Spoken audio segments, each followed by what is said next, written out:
Vamos fazer agora alguns exemplos envolvendo o conceito de velocidade média. Durante um espirro, os olhos podem fechar por até 0,5 segundos. Se você está dirigindo um carro 90 km por hora e espirra, de quanto o carro pode se deslocar até você abrir os olhos novamente?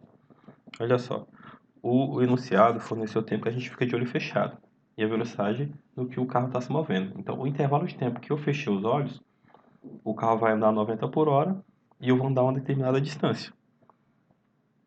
O tempo que ele me falou, que eu vou ficar com os olhos fechados, é 0,5 segundos. E a velocidade que o carro vai estar desenvolvendo, 90 km por hora. Bem, aqui a gente está falando de uma velocidade instantânea, mas a velocidade média, que é ΔS por ΔT, ela pode sim ser a minha velocidade instantânea desde que a minha velocidade seja sempre a mesma. É que nem quando você vai calcular a velocidade média, a nota média, digamos, de três provas. Você fez ali três provas e em cada uma das provas você tirou a mesma nota. Digamos, você tirou 7 nas três provas. 7 mais 7 mais 7. Então, sua nota média vai ser 21 sobre 3, que é 7, que é o próprio valor da sua nota, vamos dizer assim, instantânea, as notas que você estava tirando. Então, quando o termo é o mesmo sempre, ele é igual à sua velocidade média. Então, como a velocidade aqui sempre é 90, a velocidade constante, ela é a própria velocidade média. E velocidade média é ΔS, ΔT. Então, se eu quero ΔS, eu passo ΔT multiplicando. Então, ΔS aqui vai ser velocidade média vezes ΔT. Agora, a gente tem uma incoerência nas unidades, porque a velocidade está em km por hora e o tempo está em segundos. Como é que a gente faz para transformar isso? O processo é bem simples.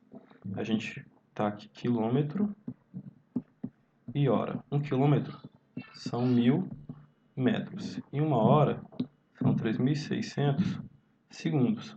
Logo, a gente fica com 1 sobre 3,6 se a gente simplificar o quê? Metros por segundo. Então, se eu quero de km por hora para metros por segundo, eu tenho que dividir por 3,6. E se eu tiver um raciocínio contrário, eu vou ver que eu vou ter que multiplicar por 3,6. Então, de maneira geral, de km por hora para metros por segundo, você vai ter que dividir por 3,6. E se você quer de metros por segundo para km por hora, caso seja necessário fazer essa transformação, aí você faz o processo inverso. Multiplica por 3,6. Para você lembrar, você pensa que quilômetro é algo grande, você quer transformar para metro algo pequeno. Só para lembrar mesmo, né? Não tem coerência física. Então, se você quer algo grande e quer transformar em pequeno, você divide. Beleza? Ou se você tem metro, que é algo pequeno, e quer transformar em quilômetro, que é algo grande, você multiplica. É só o mnemônico mesmo para lembrar, já que a coerência física não existe. Então, o ΔS vai ser a velocidade média, só que em metros por segundo. Então, dividido por 3,6 vai ficar 25 metros por segundo. Então, vai ser 25 vezes o ΔT, que é 0,5. Então, ΔS dá 12,5 metros. Então, essa é a distância que o carro anda nesse mínimo intervalo de tempo que você espirra. 12,5 metros é uma distância suficiente para provocar uma batida, né? Então, só para a questão notar a dimensão do que um simples espirro pode ocasionar. Exemplo 2. Um automóvel percorre a primeira metade do percurso a uma velocidade média de 60 km por hora e a outra metade a uma velocidade média de 40 km por hora. Qual é a velocidade média do automóvel nesse percurso? Ela é igual à média aritmética das velocidades médias? Então, olha só. A gente tem um automóvel e ele vai andar um percurso aí. Na primeira metade do percurso, vou chamar aqui de A até B, ele desenvolve aqui uma velocidade média que eu vou chamar de 1 de 60 km por hora. Já na segunda metade, que eu vou chamar de velocidade média 2, ela vale 40 km por hora, de B, digamos, até C. E ele quer a velocidade média de todo o percurso, que seria de A até C. Se eu quero a velocidade média de todo o percurso, eu vou ter que saber o espaço percorrido de A até C e dividir pelo tempo gasto de A até C. Qual foi o espaço percorrido de A até C? A questão não falou, mas ele falou que ele andou a primeira metade e depois andou a segunda metade. Então, se a primeira metade eu posso falar que ele andou uma distância D. E na segunda metade, ele andou a mesma distância, outra distância d. Beleza? Então, qual vai ser meu ΔS? Meu ΔS vai ter que ser o espaço percorrido na primeira metade, mais o espaço percorrido na segunda metade. Embora eu não sei o que é, mas ele andou d mais d. Então, o nosso ΔS é 2d.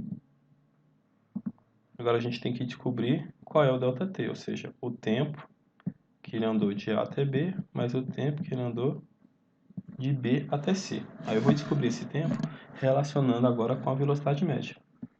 Velocidade média é ΔS sobre ΔT. ΔT, então, vai ter que ser ΔS sobre velocidade média. Então, eu tenho dois ΔTs.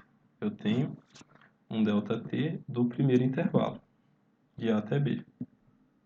Vou chamar, então, ΔT de A até ΔT1. Então, o que vai ser o ΔT1? Vai ser o espaço percorrido d sobre a velocidade média desse intervalo de A até B, desse percurso, que é 60. E eu tenho também um ΔT2, ou T2, que seria a distância d pela velocidade média dessa distância 2 de B até C, que é 40. Aí esse aqui eu chamei de TAB, que é o tempo de A até B, né? Esse aqui eu chamei de TBC. Então eu só coloco aqui embaixo o tempo de A até B, que é o ΔT1, d sobre 60. Mais o tempo de B até C, que é o meu ΔT2, d sobre 40. Observe que eu só pude falar isso, que era d mais d, porque ele falou a primeira metade e a outra metade. Então, se é metade, é porque os dois têm o mesmo tamanho. Tranquilo? Então, beleza. Então, minha velocidade média, que é todo o espaço percorrido, d mais d, por todo o tempo que foi gasto, o tempo no primeiro percurso, o tempo no segundo percurso, em função da velocidade média. O primeiro tempo mais o segundo tempo. Vai ser dado por isso. Então, a gente vai repetir aqui em cima o 2d e vai somar as frações aqui de baixo. Aí, para elas ficarem iguais, eu só multiplico em cima e baixo pelo tempo que falta. Eu posso multiplicar em cima e baixo pelo outro termo. Eu posso fazer esse processo aqui. Ó. Multiplico 60 vezes d e multiplico 40 vezes d. E preservo o meu denominador. Então, fica aqui 40d mais 60d. E o meu denominador vai ficar 60 vezes 40.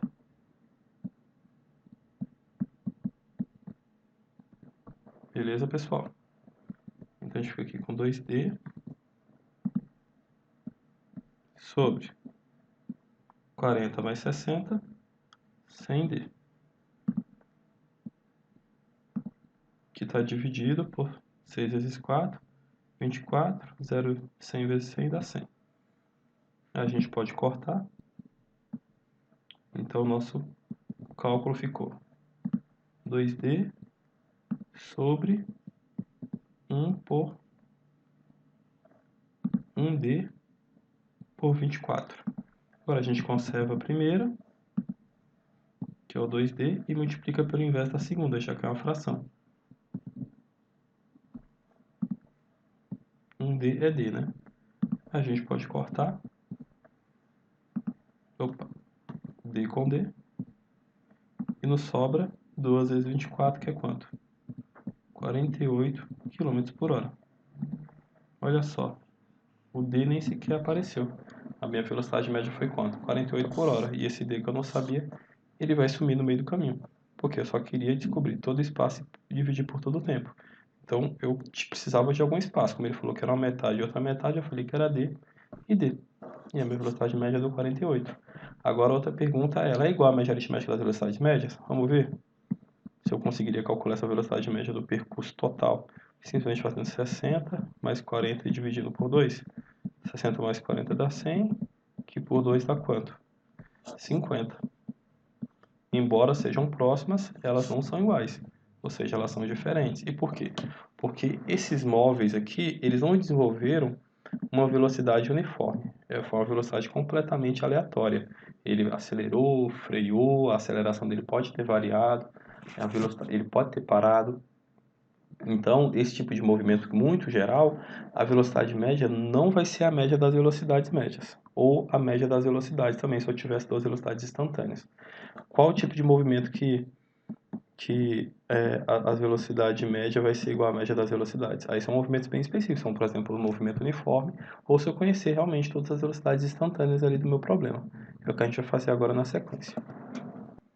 Terceiro exemplo. A posição de uma partícula que se move ao longo do eixo x é dada em centímetros por x de t igual a 9,75 mais 1,5 t a terceira, onde t está em segundos. Calcule a velocidade média em centímetros por segundo da partícula entre o intervalo de tempo t igual a 2 e t igual a 3. Galera, a velocidade média, nós tínhamos visto, era ΔS sobre ΔT. Se a gente quer a velocidade média desse cara aqui, então a gente precisa saber o espaço nesse intervalo e o tempo. E o espaço a gente consegue calcular, porque ele me deu a função que descreve o espaço para cada instante de tempo. O espaço final vai ser o associado ao tempo 3, que vai ser então a posição x de 3. E meu espaço inicial é associado ao tempo 2, que vai ser então x de 2. Então eu preciso simplesmente encontrar esse x de 3 e x de 2 inicialmente. Então qual vai ser o x de 3? A gente vai colocar aqui na nossa expressão e substituir o 3. Então vamos ter 9,75 mais 1,5, 3 a terceira. Se a gente faz todas as contas, a gente vai obter que esse x de 3 dá 50,25. Aí como a questão falou que isso aqui está em centímetros, então isso aqui é centímetro. E o x de 2, a mesma coisa, só que agora no lugar do t eu vou colocar 2. Isso vai dar 21,72 centímetros. Prontinho, agora é só calcular a velocidade média. O ΔS vai ser espaço final, 50,25 menos espaço inicial, 21,72, dividido pela ΔT. Tempo final 3, tempo inicial 1. Quando eu subtrair, isso aqui vai dar 28,5 dividido por 1. Então a velocidade média 28,5 centímetros por segundo, que foi a unidade que ele falou, já que o espaço está em centímetros e o tempo estava em segundos. Ele queria ela em centímetros por segundo, então já está na unidade que a questão pediu. E a gente fecha aí esse terceiro exemplo.